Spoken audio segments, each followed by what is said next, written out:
título de hoy, arrepentíos. Arrepentíos. Mateo 4, verso 17.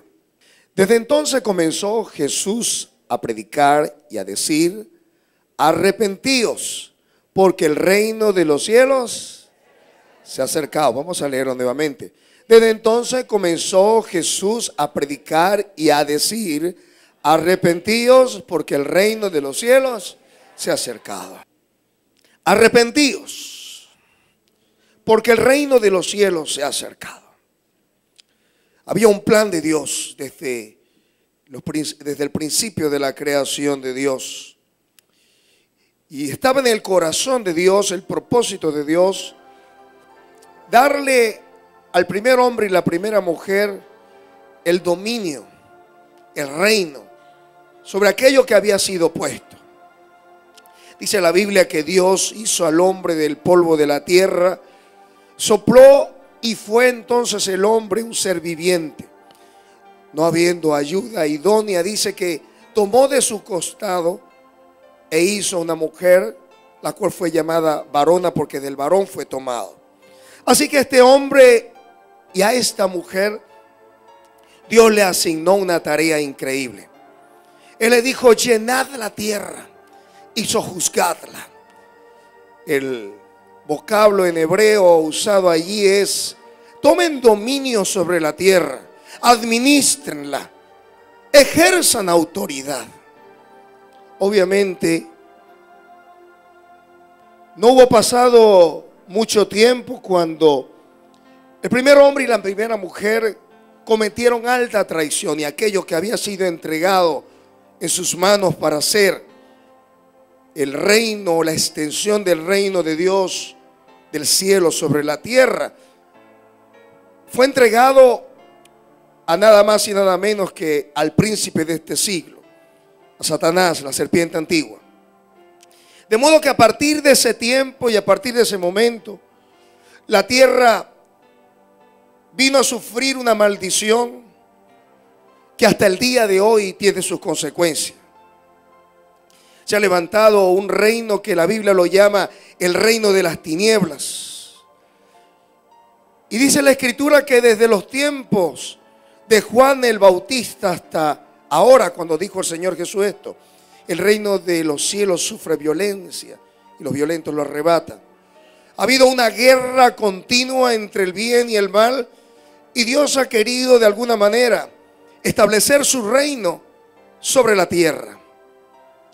Se proveyó entonces de un hombre que pudiera, a través de los ojos de la fe, convertirse el padre de la fe, que es Abraham, que fue Abraham y que es Abraham, el padre de todos los creyentes. Este hombre tendría la misión de levantar un pueblo que sería un pueblo santo, un pueblo de reyes, como dice en el Antiguo Testamento, un pueblo de reyes y sacerdotes que habrían de mostrarle al mundo cómo se gobierna la tierra. Había pasado ya muchos años en los cuales Dios bregó con el pueblo de Israel, y repetidamente volvió sus espaldas al Señor. Tuvieron que ser llevados cautivos a Babilonia, sufrieron muchísimo, pero había llegado el cumplimiento del tiempo. Diga, el cumplimiento del tiempo. Jesús comenzó con un mensaje un tanto atrevido, un tanto valiente. Había llegado el cumplimiento del tiempo, y dice la Biblia que en el cumplimiento del tiempo nació Jesús, nacido de mujer. No fue unos días antes ni unos días después, ni unos años antes ni unos años después. Fue en el cumplimiento del tiempo, porque Dios es un Dios de propósito. Diga, Dios es un Dios de propósitos. De manera que Jesús, el Hijo de Dios, el Cordero de Dios, vino a establecer un reino poderoso, el reino de los cielos, el reino de su Padre Celestial. Jesús mismo es llamado Rey de Reyes y Señor de Señores. En su muslo, dice el Señor, cuando venga en las nubes con poder y gloria, cuando venga a establecer el reino sobre la tierra, tendrá escrito su título: Rey de Reyes y Señor de Señores. Este Jesús, quien estaba en el seno del Padre, pudo decir en el libro de Juan: para que vean mi gloria, esa gloria que tenía contigo antes que el mundo fuese. Ese reino celestial lo estaba trayendo Jesús a una humanidad que se había acostumbrado a un solo reinado: al reino de la tristeza, al reino de la enfermedad, al reino de la esclavitud, al reino de la opresión, al reino de la mentira y del engaño, al reino de la ruina y de la pobreza. Este Jesús está trayendo a la tierra un mensaje que nunca nadie había escuchado. Eran las buenas nuevas de salvación. Por eso es que dice la Escritura que cuando Jesús entró en la sinagoga, abrió el libro del profeta Jeremías, de Isaías, en el capítulo 61, donde dice: el Espíritu de Jehová el Señor está sobre mí. Y ahí está resumido toda la obra del Mesías. Un mensaje de proclamación, un mensaje de predicación, un mensaje de consolación, un mensaje de orden. Es el mensaje del reino de los cielos. Pero el hombre estaba solamente acostumbrado a un solo reino: el reino de las tinieblas. Un reino en el cual el hombre había perdido de vista a Dios. El hombre había perdido de vista que tenemos un Dios personal, un Dios que vive y permanece por los siglos, un Dios que escucha la oración, un Dios que responde por fuego, un Dios que está atento a la oración de sus hijos, un Dios que clama a los justos y Jehová oye. Un Dios que quería revelarse, un Dios que quiere revelarse, y un Dios que tendrá que revelarse a la vida de miles y de millones de personas en el devenir de los próximos años. Jesús comenzó a predicar. Y esta predicación no vino sino 30 años después que había sido sembrado en el vientre de María. Habían pasado 30 años. Y Juan el Bautista, cuando lo vio de lejos, dijo: he aquí el Cordero de Dios que quita el pecado del mundo. No era cualquier cordero. No era el cordero que habría de limpiar para recordar nuevamente el sacrificio. Era un cordero sin tacha. Era un cordero sin mácula. Era un cordero limpio y perfecto. El juicio de Dios tenía que ser cumplido.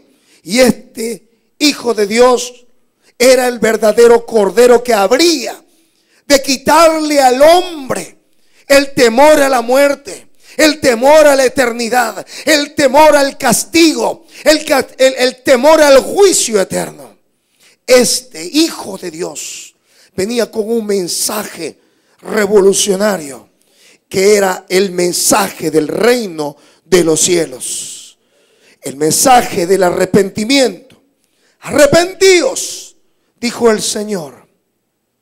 Este mensaje no vino únicamente como un mensaje sin algún tipo de manifestación. Fue un mensaje que lo acompañó con demostraciones del poder de Dios. Él dijo: arrepentíos. Y uno pudiera preguntarse por qué comenzó Jesús esta predicación de esta manera. Juan el Bautista también lo dijo de esa forma en el capítulo 3, verso 2 del libro de Mateo: arrepentíos. Y dijo exactamente las mismas palabras. ¿Por qué el arrepentimiento? Algunos tienen una idea equivocada acerca del arrepentimiento. Algunos piensan que el arrepentimiento es llorar y forma parte del arrepentimiento, pero no es necesariamente estar arrepentido. Algunos lloran porque los descubrieron, y si no lo hubiesen descubierto estuviesen muertos de la risa. ¿Se da cuenta? Algunos sienten dolor y pudieran sentir dolor por lo que hicieron, porque lo pillaron. Y muchas veces cuando nos equivocamos puede provocar en nuestro corazón remordimiento. Pero el remordimiento no es arrepentimiento. ¿Se acuerdan? Judas tuvo remordimiento y se ahorcó. ¿Pero qué es arrepentimiento? El diccionario Vox dice: arrepentirse, fíjese cómo lo dice, es un sentimiento de la persona que se arrepiente de haber hecho o dejado de hacer alguna cosa. Haber hecho o haber dejado de hacer. Pero lo que dice este diccionario es que es un sentimiento. Lo curioso es que las cosas que Dios llama malas son malas, y las cosas que Dios dice que son malas del mundo, el mundo dice que son buenas. ¿Se da cuenta? Los hombres dicen a lo bueno malo y a lo malo llaman bueno. Pero ¿cuál es el concepto que Dios tiene de arrepentimiento? ¿Será el arrepentimiento un sentimiento? La palabra que se usa en este pasaje es un verbo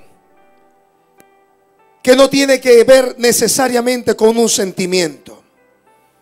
La palabra usada allí en griego es metanoeo y significa literalmente un cambio de mentalidad, un cambio de actitud.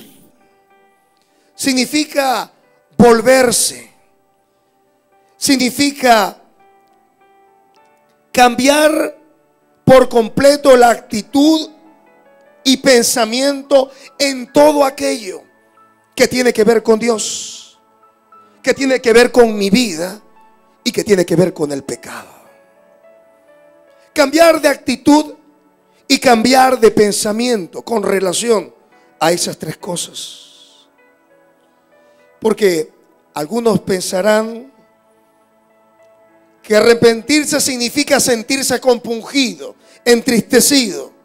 Y eso forma parte del arrepentimiento, pero no es necesariamente un verdadero arrepentimiento.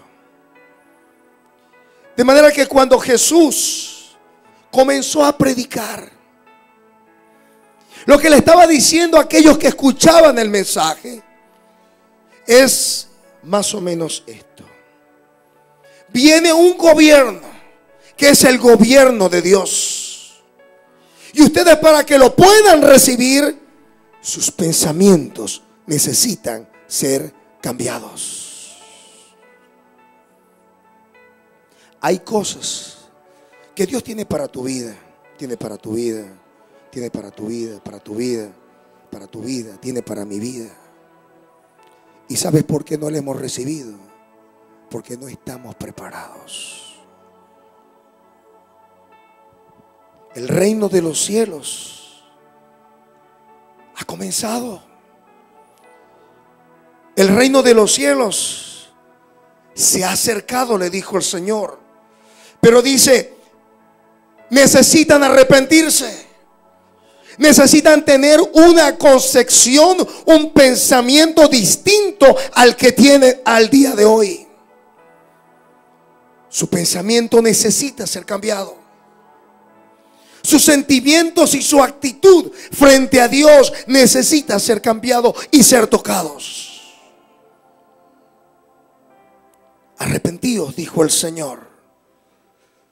Hay un reino que es el reino de los cielos, que es un reino glorioso, majestuoso, poderoso.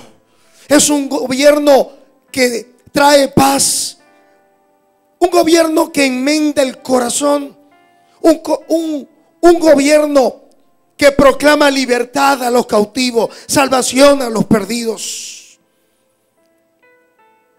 Isaías no lo pudo haber dicho de esta mejor manera. Usa 6 verbos: predicar, vendar, publicar, proclamar, consolar, ordenar. 6 verbos que tienen que ver con el mensaje del reino de los cielos. Significa envolver a aquellos que han sido quebrados por situaciones en su vida, aquellos que han sufrido violencia espiritual y emocional. Tiene que ver con publicar a aquellos que han estado durante años esclavizados con sus temores, con sus complejos, aquellos que se sienten presos aún en medio de tanta gente. Este mensaje de proclamación tiene que ver con un anuncio, tiene que ver con una palabra profética, tiene que ver con una alegre nueva, con un celebrar y un decir. ¿Se da cuenta? El Señor dice en su palabra: mi pueblo pereció porque le faltó conocimiento. Arrepentíos. El Señor quiere preparar una mente. El Señor quiere preparar un corazón. El Señor quiere establecer su reino celestial en la vida, en el hogar, en la familia, en el trabajo y en la iglesia donde se proclama su nombre. Pero ¿qué es un reino? Para nosotros el término reino es un término abstracto. No lo entendemos. Hemos nacido en una democracia.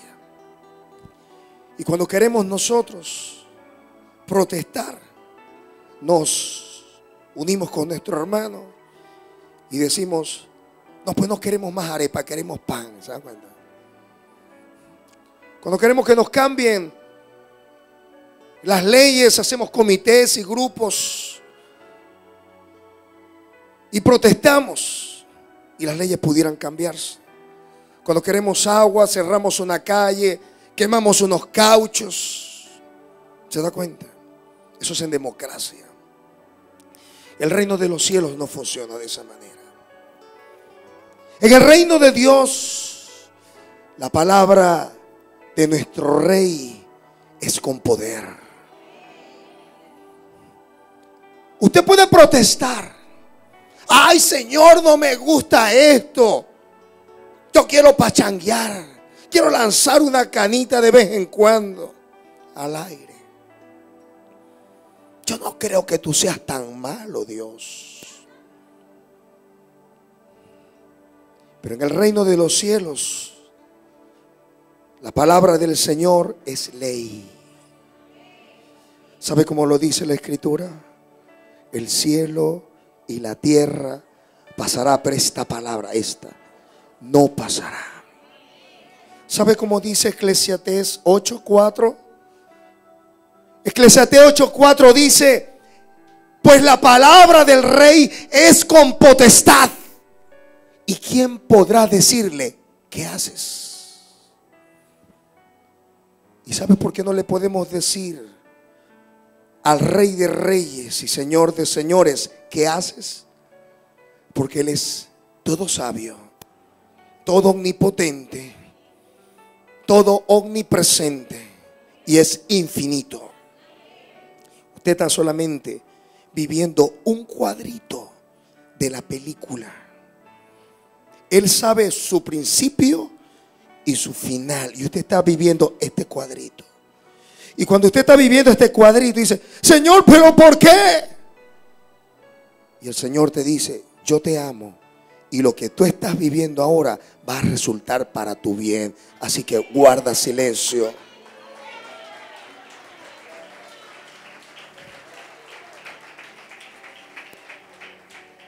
El rey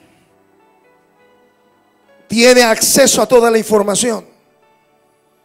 No va a tocar a Dios de las espaldas. Uy, qué susto me diste, hijo.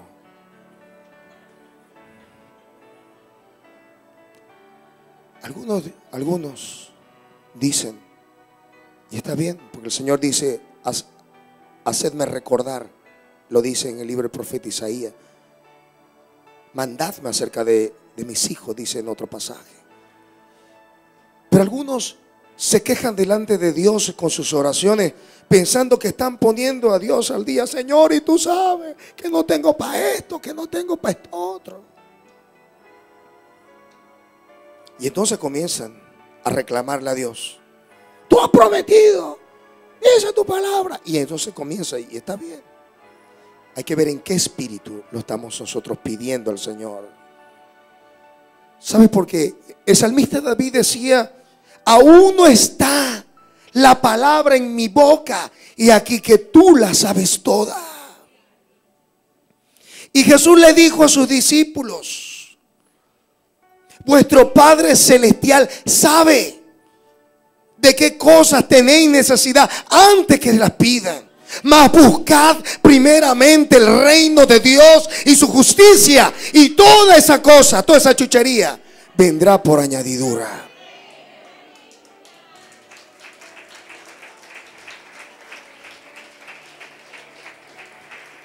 Señores, que no tengo para esto.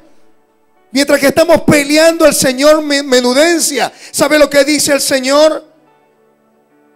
Lucas 12:32 dice: no temáis, manada pequeña, porque a vuestro Padre les ha placido daros el reino.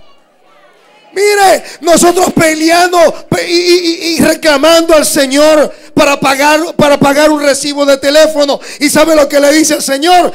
Tú tienes el reino. Tú tienes un reino. Y nosotros peleando con Dios y quejándonos. ¿Se da cuenta? Pero el Señor le dice, tienes que tener una mente renovada, una mente cambiada. Yo quiero establecer mi reino, pero tienes que cambiar. Tu actitud tiene que cambiar, tu mente tiene que cambiar.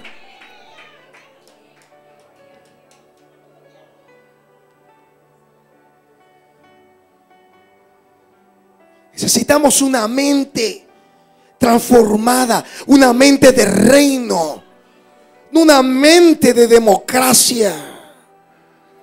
¿Sabe? Porque para que nosotros lo podamos entender, tenemos que entenderlo dentro de un contexto de reino. ¿Sabe qué dice el Señor de cada uno de nosotros? Somos embajadores. Dígale al que está a su lado, tú eres embajador. Mira, aquí podemos pasarnos toda la tarde hablando y hablando y hablando de esto. No nos daría tiempo. Hay gente que tiene seminarios de esto y pueden predicar hasta 2 años del reino de los cielos. Y vamos a hacerlo poco a poco. Hoy comenzamos a hablar del reino y estaremos haciéndolo en los próximos meses y años. No vamos a dejar este mensaje del reino de los cielos, porque usted tiene que empoderarse, usted tiene que cambiar su esquema pensante. Ese pensamiento de miseria se va en el nombre de Jesús, porque todo ha sido entregado a la iglesia.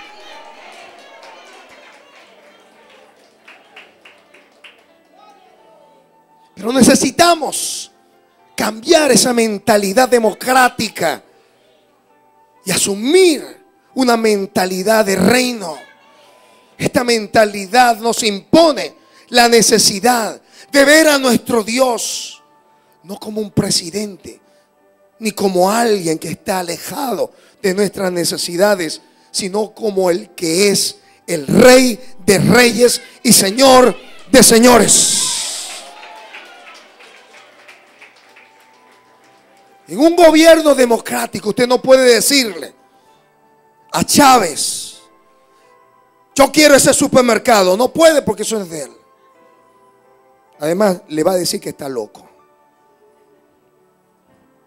Pero en un gobierno de reino, Dios es Rey de Reyes y Señor de Señores. El único dueño de todo cuanto existe es nuestro Padre Celestial. ¿O usted cree que en vano dice la Biblia que los bienes de los impíos están reservados para nosotros? ¿O usted cree que la Escritura dice en vano que de Él es la plata y el oro? ¿Para quién será? ¿Para el impío? 1000 veces no. Para el pueblo de Dios. Pero necesitamos cambiar nuestra mentalidad. Arrepentidos, dijo el Señor.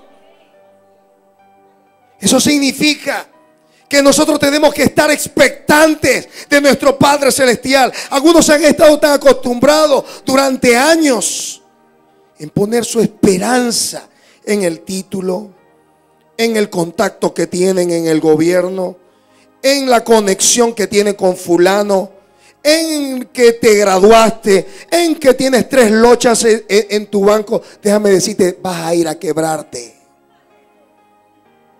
¿Sabes por qué?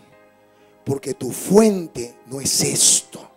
Tu fuente es Dios. Tu fuente es Dios. Tu fuente es Dios. Tu fuente es Dios. Y mi fuente es Dios. Y si tú tienes esa fuente, tus recursos son inagotables. Ah, pastor, que usted no sabe con cuánto tiempo. Y Dios quiere que tú tengas una mentalidad de reino. Pero para tener una mentalidad de reino, tienes que comportarte como un ciudadano del reino.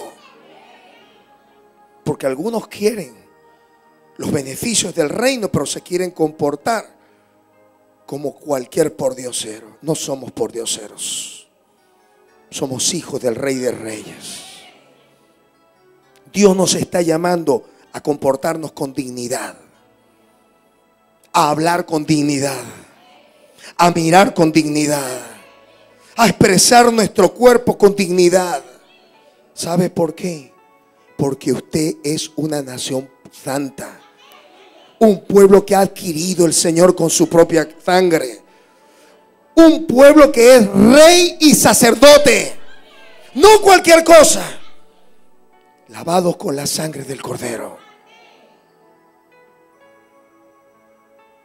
El reino tiene que ver con nuestra obediencia. No podemos, si somos embajadores, fíjese cómo funciona esto en la vida real.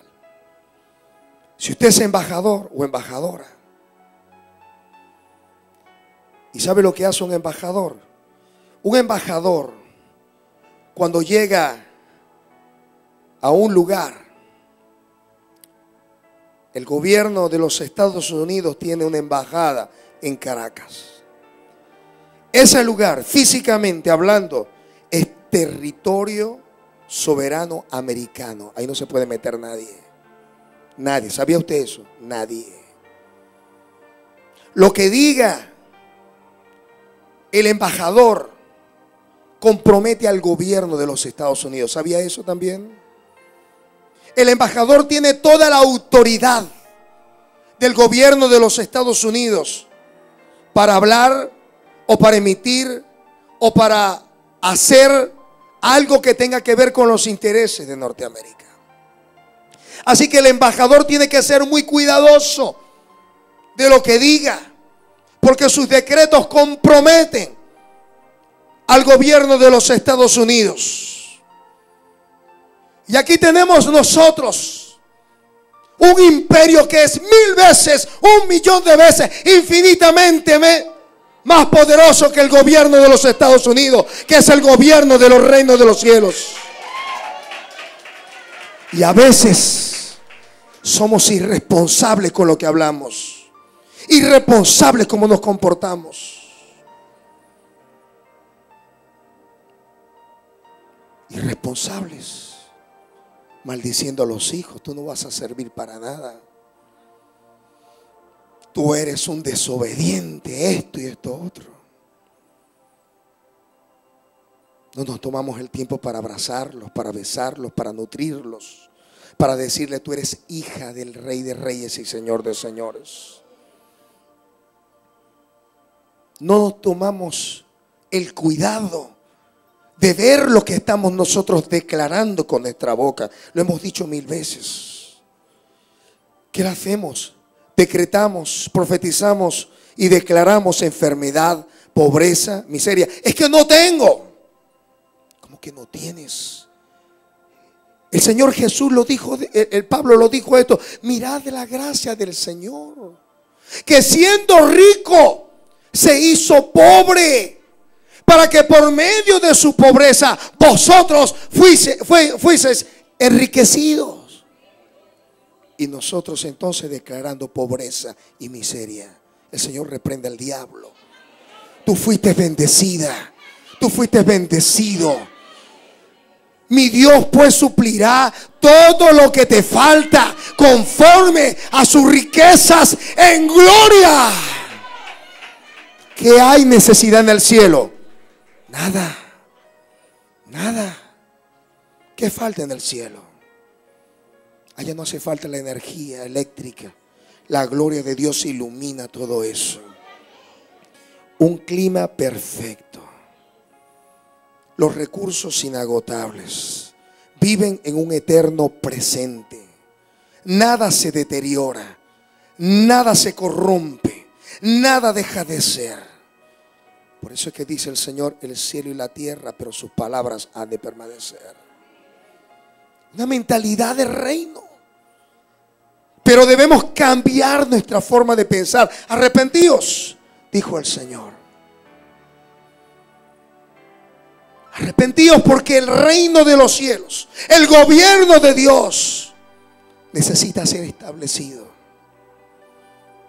Dios quiere restaurar lo que perdió Adán y Eva. El Señor quiere restaurar en la vida de cada uno de nosotros, amados hermanos, la gloria, el poder y la majestad del reino de los cielos. Pero no lo podemos hacer mientras que nuestra cabecita esté del tamaño de un maní. Mientras que creamos que nuestro Dios es chiquitico. El Señor le dijo a sus discípulos y a aquellos que le escuchaban: el reino de los cielos se ha acercado. Arrepentíos, cambien su actitud, cambien su mentalidad, cambien su modo de pensar. ¿A que les provocó llorar? Vamos a llorar hasta el amanecer. Pero ¿sabe lo que significa cambiar nuestra forma de pensar? Significa hacer un giro de 180 grados. Es decir, si yo he venido confesando miseria, muerte y ruina, yo no lo voy a hacer. Yo comienzo a declarar sanidad, comienzo a declarar libertad, comienzo a declarar reposo, comienzo a declarar paz, comienzo a declarar restauración, comienzo a declarar las bendiciones de Dios para mi vida. Eso es arrepentimiento. Eso es cambio. Para poder recibir el reino, necesitamos cambiar nuestra estructura.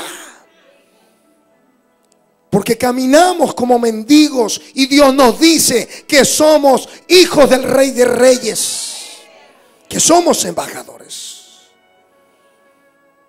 Y quiere que tú seas una influencia.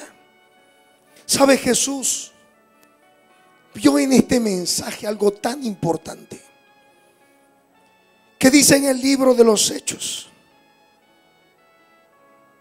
que después de haber padecido, en el capítulo 1 verso 3, que después de haber padecido se presentó ante los discípulos con pruebas indubitables, es decir, con pruebas que no podían ser refutadas. Es decir, Jesús se presentó delante de los discípulos durante 40 días diciendo: soy yo el Salvador, he resucitado. Durante 40 días, dice el Señor, les habló acerca del reino de los cielos. Fíjense, fue el primer mensaje y fue también el último mensaje. Yo pensaba y meditaba sobre esos 40 días que le habló Jesús a sus discípulos y mi corazón se compungió. Yo dije: Señor, ¿cómo quisiera saber qué fue lo que le dijiste tú a tus discípulos durante 40 días acerca del reino de los cielos? Y yo me imagino que le recordó esa palabra: no temáis, manada pequeña, a vuestro Padre le ha placido daros el reino. Yo creo que le recordó también esa palabra en Lucas 10:19. He aquí os doy potestad de hollar serpientes, escorpiones y toda fuerza del enemigo, y nada os dañará. Yo creo que le recordó Mateo 12:28 y Lucas 11:20. Si yo por el Espíritu del Señor echo fuera a los demonios, sabed que el reino de los cielos se ha acercado. Yo creo que Jesús le recordó cada uno de los pasajes en los cuales ellos tenían que recordar su identidad. Porque hasta que la mente nuestra no sea cambiada, no podemos movernos en lo sobrenatural. Y Dios quiere que esta iglesia camine, ande y se mueva en el poder sobrenatural de Dios. Dios quiere que tú te muevas, que tú creas, que tú creas. No que el reino de los cielos está allá, sino que se ha acercado.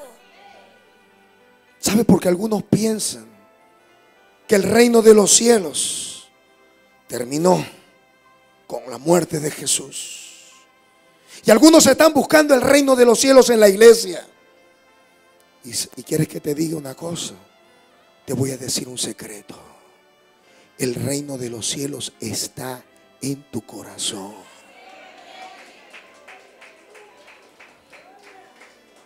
Si vas a aplaudir al Señor, hazlo con gozo. El reino de los cielos está en tu vida. Aleluya. Lucas 17. Le preguntaron los religiosos, porque siempre va a haber un religioso que pregunte: ¿cuándo viene el reino de los cielos? Los que están en la luna, algunos que están aquí van a salir por esa puerta, probablemente como vinieron, ¿sabes? Porque están pensando en otra cosa. Los fariseos, los religiosos. Jesús no vino a establecer una religión. Jesús, según este pasaje, vino a establecer la influencia del reino de los cielos en la tierra. De eso se trata el evangelio. El evangelio se trata de un rey, se trata de un reino y se trata de sus hijos, los cuales somos nosotros. En eso se reduce el evangelio. El evangelio no es religión, es poder de Dios para salvación. Y los fariseos dijeron: ¿cuándo va a venir el reino de los cielos? ¿Y sabe lo que le respondió el Señor? Lucas 17:20. El reino de los cielos no vendrá con advertencia, ni dirán: helo aquí o helo allá. He aquí que el reino de los cielos está entre vosotros. ¿Sabe? Cuando usted comience a moverse en el poder sobrenatural de Dios, cuando a usted no lo gobierne la lengua, ni lo gobierne el chisme, ni lo gobierne la murmuración, cuando su lengua la gobierne el Espíritu de Dios, usted puede decir que usted está en el reino de los cielos. El reino de los cielos está en mi vida. Y cuando comencemos a movernos en la autoridad de la palabra, es porque primero nos hemos sometido a la autoridad del rey. Al rey no se cuestiona, no cuestiona a Dios. Si usted todavía pelea con Dios, le tengo malas noticias. Usted está muy lejos del reino de los cielos. Porque la palabra del rey es con potestad. Eclesiastés 8:4. ¿Y quién le podrá decir al rey: ¿qué haces? ¿Sabe cómo lo dice el Señor? Lo dice así: someteos a Dios y resistid al diablo, y de vosotros huirá. Si usted no se somete a Dios, el diablo le va a dar hasta con el pocillo en la cabeza. Así de simple.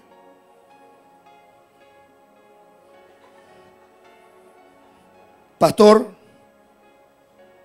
¿cómo recibo el poder y la influencia del reino de Dios sobre mi vida?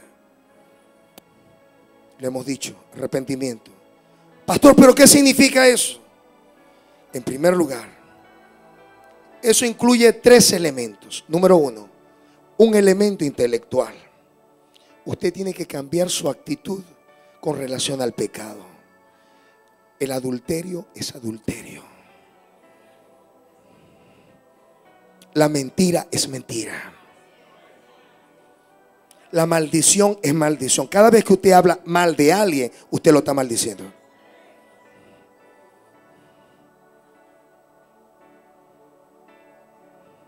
Cada vez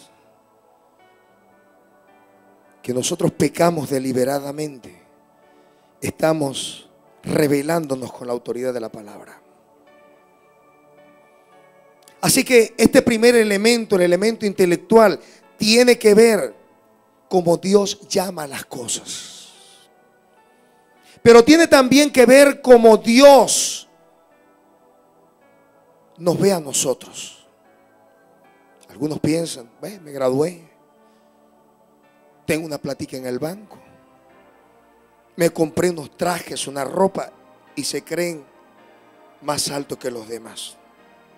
Y a lo mejor se compran unos tacones para caminar más alto. Y miran a los demás por encima del hombro. ¿Sabe? Lo que usted tiene es porque se lo ha dado el Señor. Y tiene que agradecer a Dios por eso. Pero reconocer que sin Él nada podemos hacer. Bienaventurados los pobres de espíritu, porque de los tales es el reino. ¿Se da cuenta? ¿Qué significa eso? Señor, todo lo que tengo lo debo a ti. Y todo lo que tengo es tuyo, Señor. Pero sobre todo, este elemento intelectual cambia nuestro pensamiento con relación a Dios. Algunos se acercan al Señor y está bien, papaíto querido, chamo, brother. Sí, está bien. Hemos predicado Abba Padre, Abba Papaíto. Está bien, tenemos que tener intimidad con el Padre. Pero imagínense, Isaías vio la gloria de Dios y cayó muerto. Juan, Moisés. Y algunos tienen una idea de Dios. Y cuando uno peca, no peca y uno se siente mal porque lo descubrieron, sino porque uno está ofendiendo al Rey de Reyes y Señor de señores. ¿Se da cuenta? El reino de Dios va a venir a tu vida cuando tú descubras la grandeza de tu Dios, la grandeza de tu Padre Celestial. Y Él quiere que tú seas el receptáculo, el recipiente de la gloria de Dios. Pero tenemos que tener temor de Dios. Tiene que haber temor reverente. Que Dios nos está viendo a pesar de que estamos con un amiguito o una amiguita, o estamos en el trabajo echando un chiste malo, o estamos difamando a una persona. ¿Sabe? Dios nos ve allí. Pero este elemento intelectual no es solamente parte del arrepentimiento, también hay un elemento emocional. Y ya con esto termino. ¿Qué significa? Tiene que haber dolor. Tiene que haber contrición. Ah, bueno, sí, Señor, me arrepiento. Está bien, si tú quieres me perdonas. ¿Se da cuenta? Pero la Biblia dice que cuando el fariseo fue o descendió al templo, dice que ni aún quería levantar su rostro y se daba golpes y decía: Señor, sé propicio a mí que soy pecador. Eso es dolor. Pero algunos ahí están tan habituados al pecado que pecar es como beber agua, como hacer cualquier cosa. La Biblia dice que el proceder de la mujer adúltera, fíjese, es así: come, se limpia y dice: no he hecho maldad. Para ella el adulterio y la fornicación es como comer pan. Imagínense. Así que tiene que haber contrición en nuestro corazón. Y en tercer lugar, tiene que haber un elemento voluntario. ¿Qué significa eso? El hijo pródigo había pecado, había despilfarrado todo cuanto le había dado su padre. Lo gastó en prostitutas, en licor, en comida. Y llegó un momento donde estaba andrajoso, estaba criando puercos, cerdos. Y él volvió en sí y dijo: wow, cuánta comida en la casa de mi padre, y yo aquí queriéndome comer esta porquería. Y dijo: ya sé lo que haré. Volveré a mi padre y le pediré perdón y le diré: Padre, he pecado contra el cielo y contra ti, y ya no soy digno de ser llamado hijo tuyo. ¿Sabe qué hizo ese hijo pródigo? Se paró, se levantó, se sacudió y fue a la casa del padre. Es decir, que lo primero que nos toca hacer es dar un paso de fe. ¿Sabe qué hizo el hijo cuando llegó a la casa de su padre? Le dijo exactamente lo que había pensado. Lo primero que hizo ese hombre fue confesar su pecado. La Biblia dice que este hombre le dijo: Padre, he pecado contra ti y contra el cielo, y ya no merezco ser hijo tuyo. Lo primero que entonces nos toca decir es: yo renuncio a esta mentalidad. Y Padre, si he pecado contra ti, yo a partir de este día comienzo a asumir una posición y una mentalidad de reino y una actitud de reino. Yo me someto a ti, Señor, porque estoy seguro que si me someto a ti, resistiré al diablo y él huirá de mí. No basta solamente con la confesión. Proverbios 28, verso 13 nos dice: porque el que cubre sus pecados no prosperará, pero el que los confiesa y se aparta alcanzará misericordia. Así que en este aspecto volutivo implica también no solamente confesarse, sino separarse del pecado. Y en tercer lugar, y con esto termino, Isaías 55, verso 7. Deje el impío su camino y el hombre inicuo sus pensamientos, y vuélvase a Jehová. Vuélvase a Jehová, el cual tendrá de él misericordia, y al Dios nuestro, el cual será amplio en perdonar. Isaías 55, verso 7. El reino de los cielos se ha acercado, y Dios está pidiendo en este tiempo un cambio de mentalidad. Dios está pidiendo en este tiempo para cada uno de nosotros un cambio en nuestra forma de pensar. Y Dios quiere mostrarnos las riquezas de su gloria que están escondidos, dice el Señor. Los tesoros escondidos que están en Cristo Jesús. ¿Cuál es tu necesidad? ¿Cuál es tu necesidad? ¿Por qué cosas hemos estado bregando durante años? Tú dirás: pastor, he estado bregando con un pecado y no he podido dejarlo. Quizás ese negocio que nunca se da. Quizás esos sueños que nunca se han logrado. Quizás es el desarrollo de metas y de proyectos que nunca se han cristalizado. Déjame decirte que la Biblia dice que Dios le dio a los justos la tierra por heredad. Y eso nos pertenece a todos nosotros. El mensaje de Jesús es el mismo. Le habló a los hombres desde el principio: el reino de los cielos se ha acercado. El reino de los cielos está en tu vida. El reino de los cielos está en tu vida. A lo mejor el Espíritu de Dios se ha contristado. A lo mejor por cosas que estás haciendo o cosas que estás dejando de hacer. Quizás el Espíritu de Dios se ha apagado porque te has conformado con el evangelio que estás llevando. Venir a la iglesia, dar tus diezmos, servir en una que otra cosa, pero no te atreves a hacer cosas extraordinarias. Déjame decirte, tú no fuiste destinada ni destinado para eso. Tú fuiste destinado a las alturas.